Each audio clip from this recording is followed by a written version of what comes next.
이재명의 선거법 위반 사건에 대한 1심 선고가 이제 하루 앞으로 다가왔습니다. 정치권이 그야말로 초긴장 상태에 들어가면 물론 국민들의 시선도 온통 이재명 1심 선고에 쏠려 있습니다.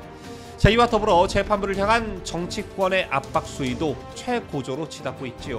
때문에 무차별 여론전으로 사법부가 휘둘리는 것 아니냐는 우려가 나오고 있습니다. 하지만 재판 선고의 가장 큰 기준이 되는 판례를 무시하는 판결이 내려질 수 없는 노릇, 이재명 사건과 유사한 사건이 뭐가 있고 또 이 판결에는 어떤 선고가 내려졌는지 잠시 후 종합해서 보도합니다.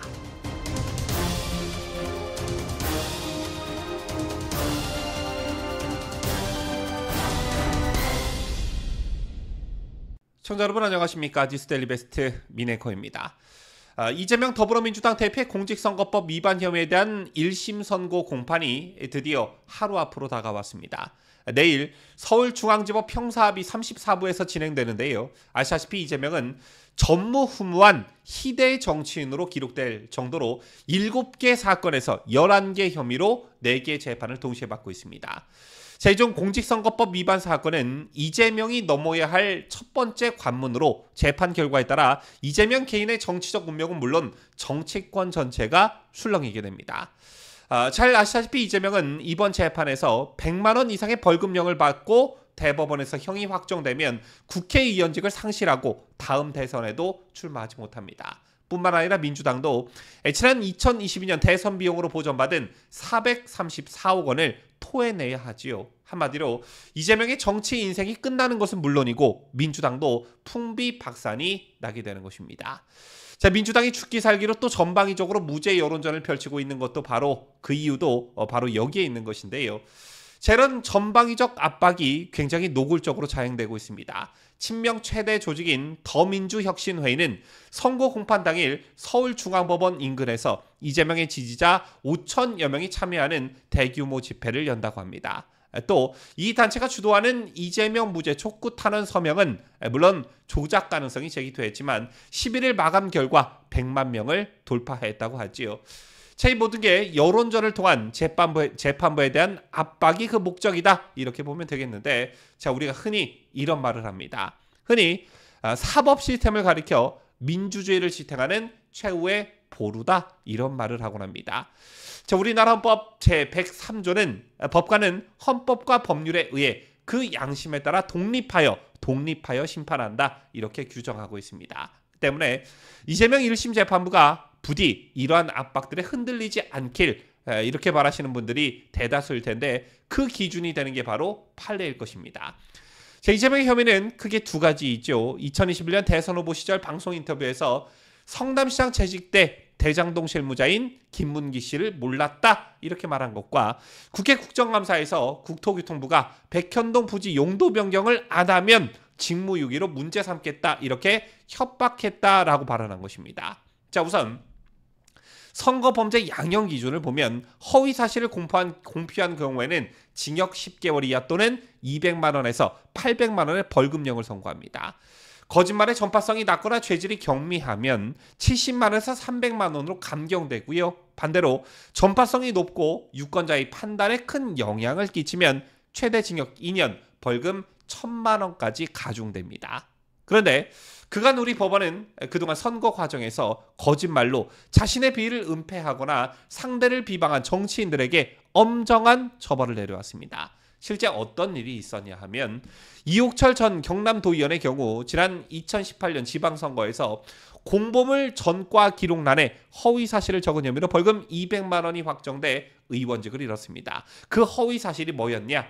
과거 도박 전과에 대해서 친구 대신에 벌을 받았다라고 했지만 법원에서 본인이 직접 도박을 한 사실이 인정된 것입니다. 어떻게 보면 이런 사소한 거짓말로 의원직 박탈에 해당하는 벌금 200만 원이 선고됐다라는 것이고요. 또한 이규민 전 민주당 의원은 2020년 총선 때 경쟁 후보였던 김학용 미래통합당 후보에 대해서 김문부가 바이크의 고속도로 진입을 허용하는 법안을 발의했다는 내용을 공보물에 담았다가 의원직을 상실하기도 했습니다.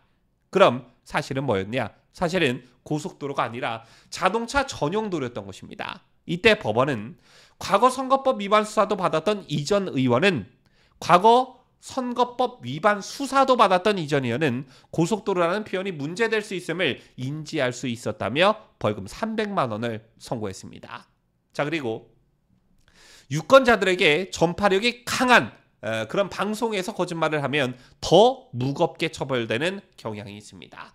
허경영 국가혁명당 명예대표는 2022년 대선방송 연설 등에서 나는 고 이병철 삼성그룹 회장의 양자이고 박정희 전 대통령의 비선 정책보좌역이었다, 이렇게 말해 기소됐는데, 당시 법원은 허 씨는 판결 이후에도 허위 사실을 사회에 유포하거나 향후 선거에서 유권자들에게 공표할 가능성이 농후해 정치의 영역에서 배제할 필요가 있다며 징역 2년에 집행유예 3년을 확정했습니다.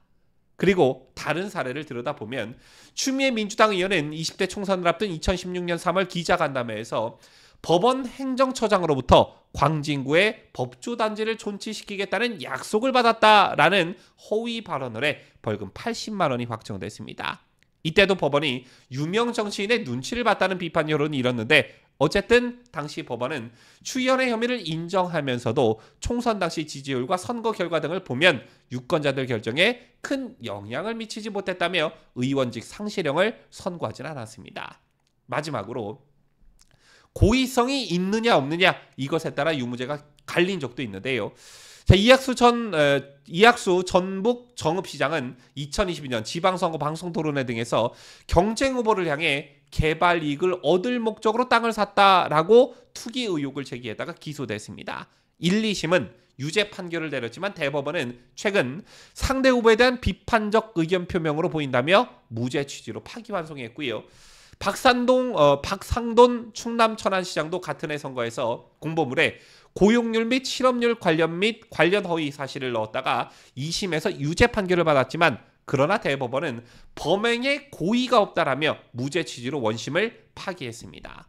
자, 그렇다면 종합해 보도록 하죠. 자, 우선 전파성이 강했냐 약했냐, 자, 이건 뭐 말할 것도 없죠. 도의원을 또는 군수선거를 뽑는 그런 작은 선거도 아니었고, 자, 무려 대통령을 뽑는 대선 과정에서 나온 발언이었다는 점, 그리고 그 발언이 다수의 국민들이 보는 방송에서 그것도 반복적으로 했다는 점, 따라서 전파성이 강했냐 약했냐, 뭐 이건 답이 딱 나와 있다라는 것이고요. 그리고 그 다음 범행 수법이 매우 불량했냐, 이것과 관련해서도 그 죄질이 매우 나쁘다고 볼 수 있습니다. 특히 김문기 씨를 몰랐다고 한 부분과 관련해서는 고 김문기 씨의 유가족들이 피눈물을 호소할 정도로 사람이 어떻게 그럴 수 있냐, 이런 취지의 반응이 지배적이었죠. 또한 이재명의 발언이 유권자들로 하여금 후보자 평가에서 매우 중요한 판단사항이 되었느냐, 이 부분과 관련해서도 절대적으로 그렇다는 겁니다.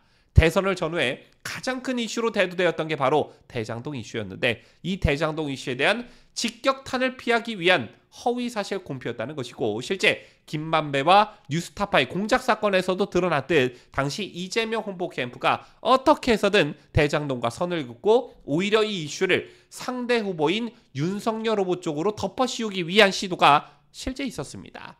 자, 그리고 마지막 동종 전과가 있냐 없냐인데, 아시다시피 이재명은 친형 강제 입원과 관련해서 허위 사실을 공표한 혐의로 1심과 2심 모두 유죄를 받았지만 대법원에서 무죄 판결이 내려지면서 기사회생했지요. 그런데 이건 재판 거래라는 강한 의심을 받고 있는 상황입니다.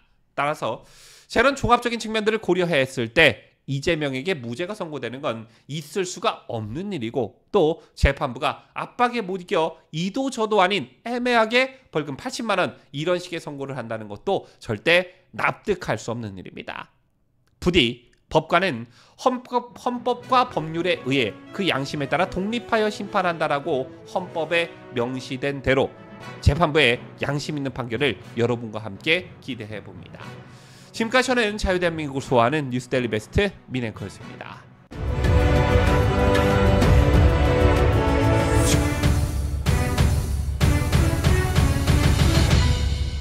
함께해요. 뉴스데일리 베스트.